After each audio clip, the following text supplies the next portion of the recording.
Hello दोस्तों, स्वागत है आप सभी का हमारे new YouTube channel NSS online classes में। जैसे कि आप लोग को मालूम होगा कि हमारे इस नए चैनल पर क्रैश कोर्स शुरू हो चुकी है और यह क्रैश कोर्स 10th और 12 के लिए शुरू हुआ है। और 10th और 12 में आप इस क्रैश कोर्स में हमारे पूरी टीम आपके ऊपर मेहनत करने वाले हैं।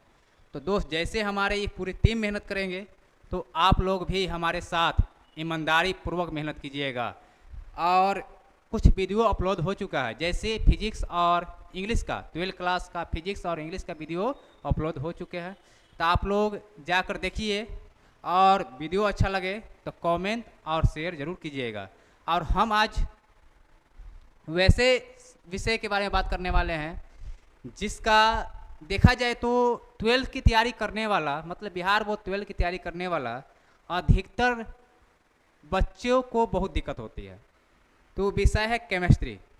बहुत सारे बच्चे से हम भी बात किए थे तो सब लोग यही बोलता है कि भैया फिजिक्स और केमिस्ट्री, फिजिक्स और मैथ तो अच्छा है लेकिन केमिस्ट्री समझ में नहीं आ रहा है। तो हम कुछ बच्चे को यही बोलेंगे कि आप जो भी टीचर भी पढ़ रहे होगे तो बहुत बढ़िया से पढ़िए और क्लास रेगुलर जाइए। ये नहीं कि क्लास एक दिन जा रहे हैं दूसरा दिन गायब हो रहा है। और हम तो लेके ही किए हैं, हमारा प्लान 80 दिन का है, ज़्यादा दिन का नहीं है। कितना दिन का? 80 दिन। हाँ बच्चों, 80 दिन। और आप लोग से हम यही कहेंगे कि आप ये 80 दिन जो भी वीडियो रहेगा आप उस वीडियो को ज़रूर देख लीजिए। कुछ न कुछ तो फायदा हो ही करेगा, ऐसा तो नहीं है कि नहीं होगा। हम गारंटी के साथ करें कि उस 80 वीडियो में से लगभग सारा प्रश्न देखने को मिलेगा। तो हम यही कहेंगे कि ये 80 वीडियो आप लोग देखिए। और हम इस वीडियो में सिलेबस और एग्ज़ाम पैटर्न के बारे में बात करने वाले हैं कि एग्ज़ाम पैटर्न क्या होता है, कैसा प्रश्न पूछा जाता है, कहाँ से प्रश्न आते हैं, कितने प्रश्न पूछे जाते हैं और किस चैप्टर से कितने प्रश्न आते हैं। और चैप्टर को भी डिस्कस करेंगे क्योंकि बच्चों देखा जाए तो हम लोग का जब सिलेबस नहीं मालूम होगा तो कैसे जानेंगे कौन चैप्टर से कितना पूछता है, किस पे ज़्यादा फोकस करना होगा, किस पे कम फोकस करना होगा। सिलेबस मालूम चलेगा तब ना। अब जैसे मान के चलिए कि जैसे दोस्त के शादी में जा रहे हो, कार्ड दे दिया, रास्ता मालूम है ये नहीं है, जा रहे हैं और बीच में जैसे कहा कि हाँ वही रास्ता धर के आ जाना है, जा रहे हैं, आ गया 2 रास्ता। अब पता नहीं चला ई रास्ता में घुसना है क्यों रास्ता में घुसना है। फ़ोन करते हो कि भैया देखिए कौन रास्ता में अब आना है, तो कहा ई रास्ता में घुस जाओ, फिर गए, फिर आगे रास्ता मिल गया। और यही तुम लोग को ये रास्ता मालूम रहेगा।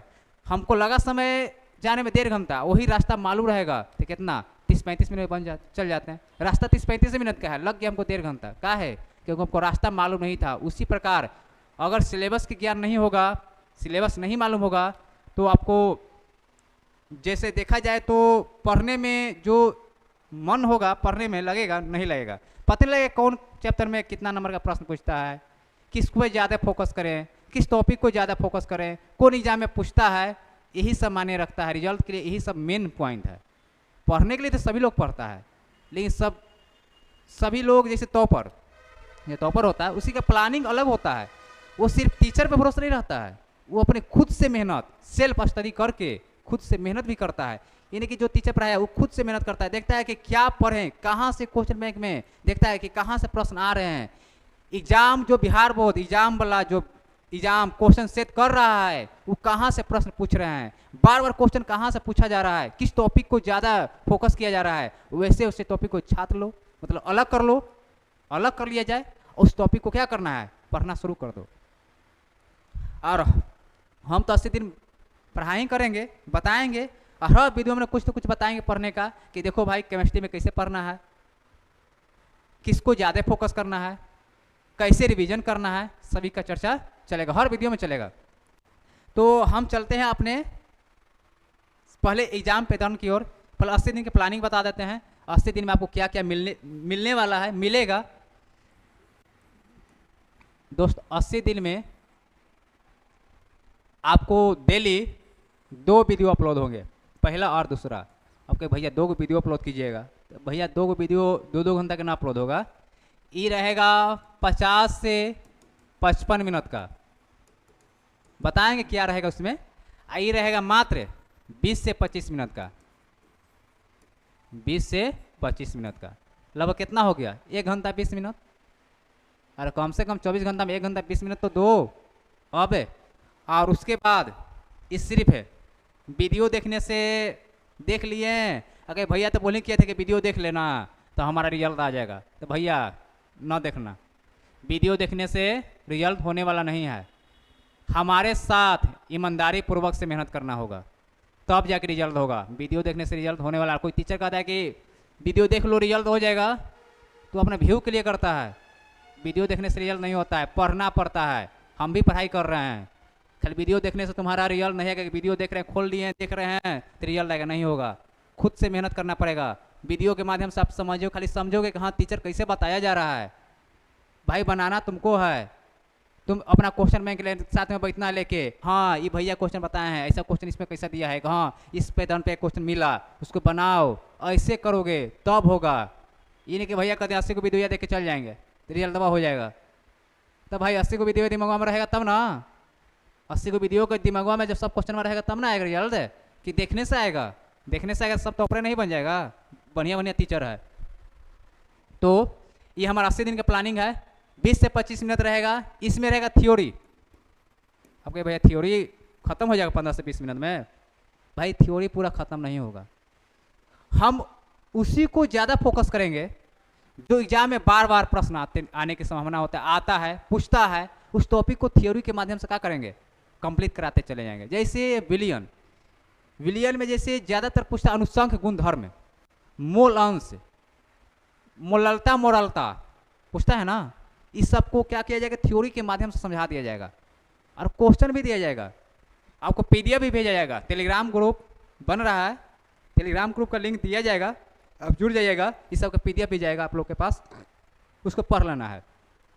और जो E2 है, दूसरा जो वीडियो रहेगा, इसमें सिर्फ ऑब्जेक्टिव रहेगा।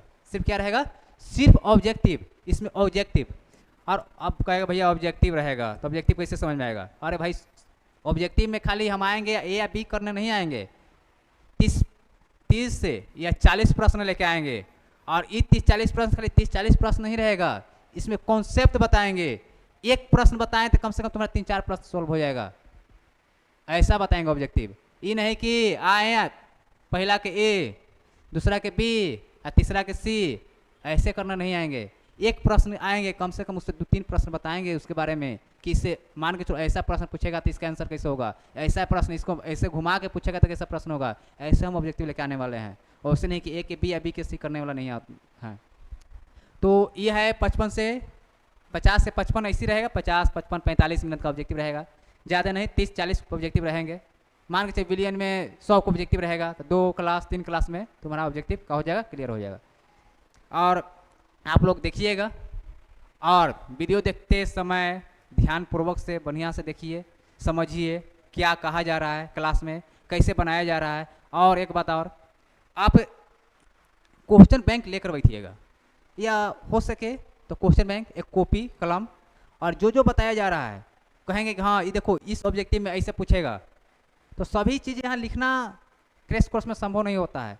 जो भी बोला जाएगा आप नोट करते रहिएगा। हाँ पहला प्रश्न हो गया, इसका आंसर ये होगा, बताने लगे इधर, हाँ देखो इस पे ऐसा भी प्रश्न बनने वाला है, हो सकता है एग्जाम ऐसा क्वेश्चन पूछेगा तो इसका आंसर कैसे होगा, तो उसको नोटबुक करते चलना है। अपना कॉपी पे कलम कॉपी पेन लेकर बैठिएगा, उसको करते रहिएगा। और जैसे जैसे बोल रहे हैं वैसे से कर लीजिएगा।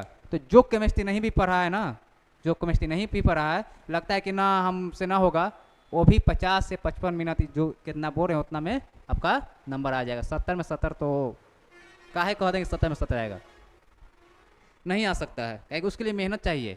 और करोगे तो आ सकता है, और करोगे तो आ जाएगा, काहे नहीं आएगा। हमसे भारी थोड़े है कि नहीं आएगा, आएगा।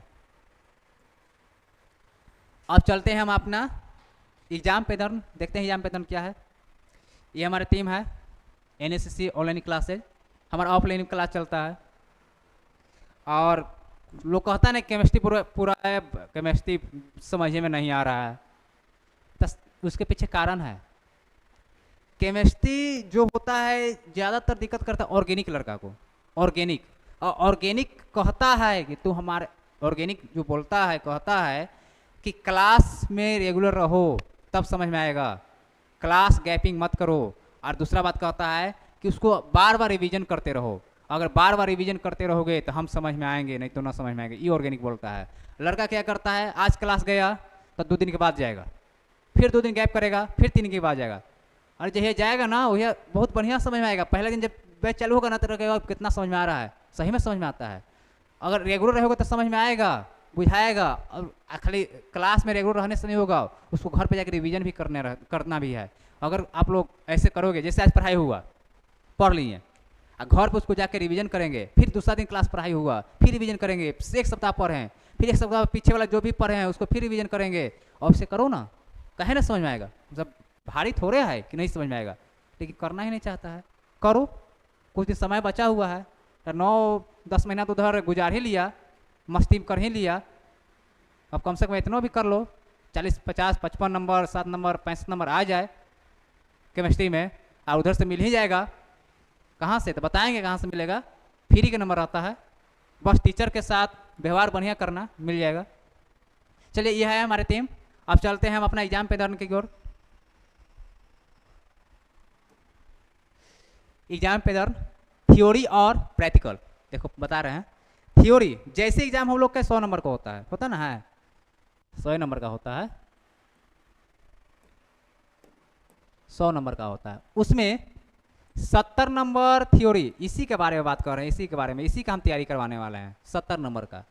और 30 नंबर जो बोले कि फ्री में आता है, इस 30 नंबर तुम्हारे स्कूल पे डिपेंड करता है, क्लास टीचर पर डिपेंड करता है। अगर आप लोग का क्लास टीचर अच्छा रहा तो 27 नंबर, 28 नंबर दे सकता है। अगर खराब रहा बबुआ तभी 2400 नंबर देगा, 2300 नंबर देगा, ऐसा भी होता है। इसलिए क्लास टीचर से बढ़िया व्यवहार रखिएगा और फ़ायदा उठाइएगा इसका। अगर इधर फ़ायदा होगा तो इधर कम नहीं नंबर आएगा तो मैनेज करेगा। और ये हम 70 नंबर का बात कर रहे हैं, 70 नंबर का हम तैयारी करवाएंगे 80 दिन में। और ये भी 70 नंबर जो है अब तो हल्का हो गया है। 70 में 35 नंबर और 35 नंबर अलग अलग विभाजित कर दिया गया है। इस 35 नंबर जो है सब्जेक्टिव से पूछता है, सब्जेक्टिव लिखे वाला। ये ऑब्जेक्टिव रहता है, 35 नंबर का रहता है, 35 नंबर का ऑब्जेक्टिव रहता है। प्रश्न संख्या बताएंगे, प्रश्न के वो रहेगा। 35 नंबर का क्या रहेगा ऑब्जेक्टिव, अब 35 नंबर का क्या रहेगा सब्जेक्टिव, आधा आधा। अब देखिए, सब्जेक्टिव हम लोग जानते हैं 2 तरह का होता है। सब्जेक्टिव कितना तरह का होता है, 2 तरह का होता है। एक लघु उत्तरीय होता है, जिसको शॉर्ट कहते हैं लघु उत्तरीय, एक होता है दीर्घ उत्तरीय। तो देखा जाए दोस्त, अभी तक बिहार बोर्ड का सिलेबस में लघु उत्तरीय प्रश्न 20 पूछे जाते हैं। कितना, 20 प्रश्न पूछेगा, 20 गो प्रश्न, ओकरा में 10 को के जवाब देना है। देखो तो कितना अच्छा है। और 20 प्रश्न पूछेगा, ओकरा में 10 को के जवाब देना है। 20 प्रश्न में के से मिल कितना, 10 प्रश्न। और सभी प्रश्न कितने नंबर के रहते हैं, 2 नंबर का। तो कितना नंबर हो गया दोस्त, 20 नंबर। 20 नंबर, कितना नंबर, 20 नंबर। और जो दीर्घ उत्तरीय प्रश्न है वो 6 पूछे जाते हैं, और उसमें जवाब कितना देना है, आधा के 3 गो, 3 प्रश्न का जवाब देना है, 3 प्रश्न का। और कितना नंबर का पूछेगा, तो 5 नंबर, कितना हो गया, 15 नंबर। दोस्त 35 नंबर हो गया ना, 20 और 15 कितना होता है, 35। अब चलिए आगे। अब हमारा आ गया क्या, ऑब्जेक्टिव। दोस्त ऑब्जेक्टिव तो पूछता है 70 ऑब्जेक्टिव पूछता है। कितना, 70 ऑब्जेक्टिव पूछता है। ओकरा में जवाब कितना देना है, 35 गो के। कितना, इसमें जवाब देना है 35 ऑब्जेक्टिव का जवाब देना है। 35 ऑब्जेक्टिव कितना नंबर का रहेगा दोस्त, 1 नंबर का। तो कितना नंबर आ गया, 35 नंबर।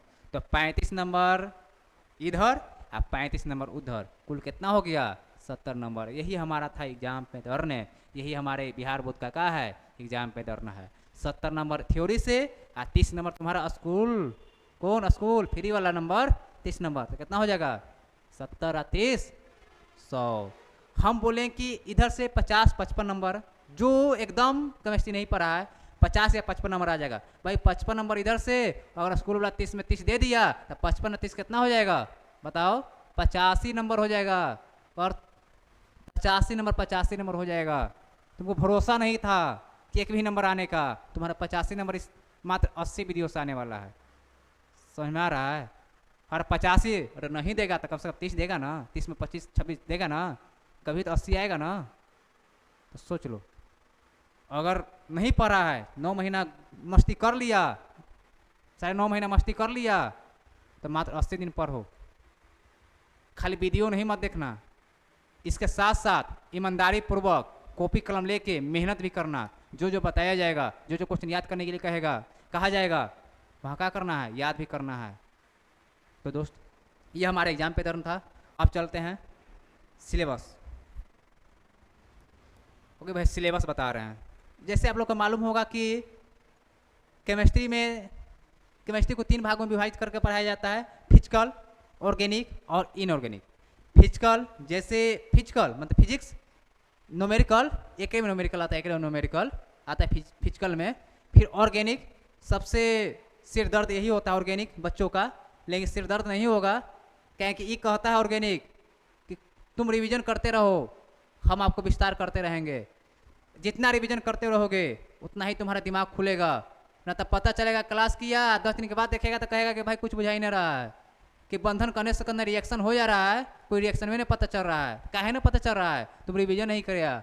क्लास में तो खूब बुझाया कि हाँ सर तो बता रहे हैं, इससे रिएक्शन सब बुझाया, हाँ सर पता चल गया। और घर पे गए उसको पढ़े नहीं किए तो कहाँ से पता चलेगा? नहीं चलेगा। इसलिए रिएक्शन इसमें होता है, पूरा रिएक्शन है, बहुत सारे रिएक्शन इसमें पढ़ने के लिए मिलेगा।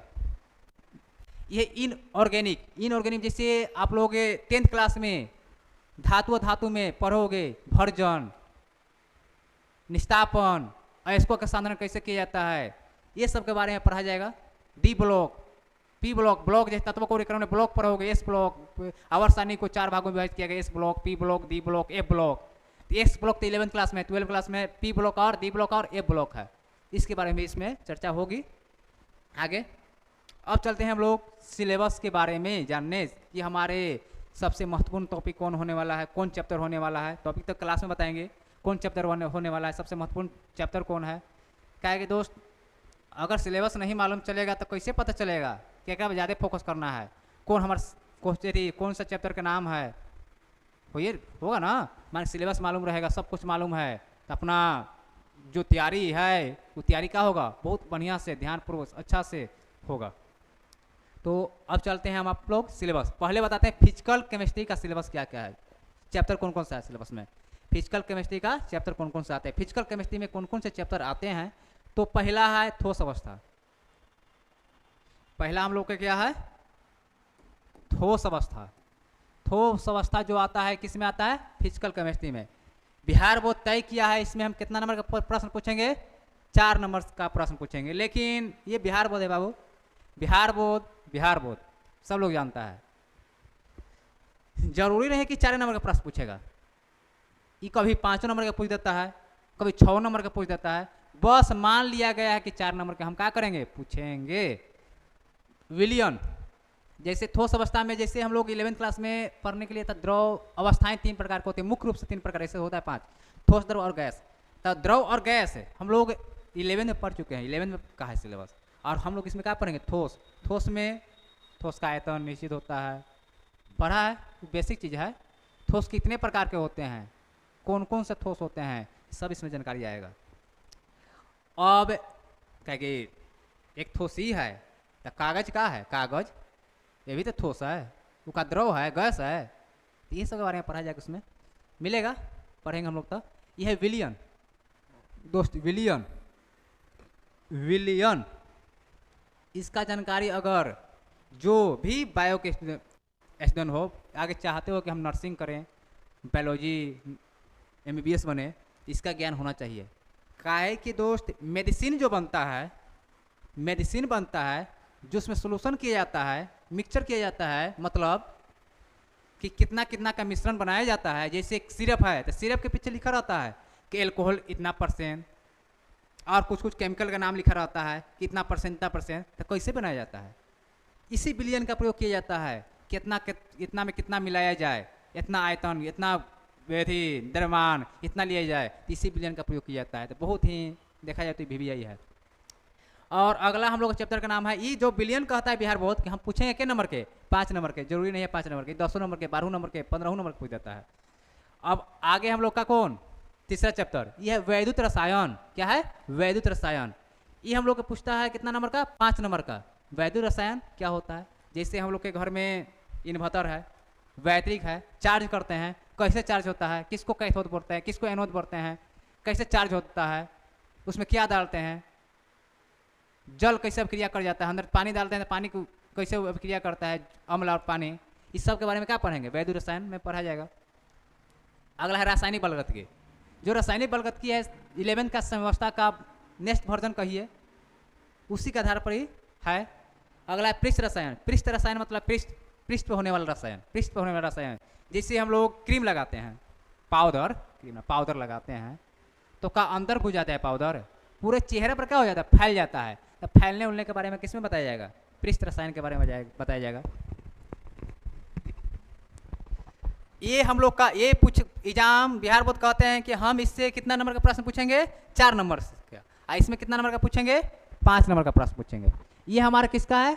Physical chemistry. ये हम लोग का किसका है? फिजिकल केमिस्ट्री का चैप्टर है। अब चलते हैं हम लोग आगे।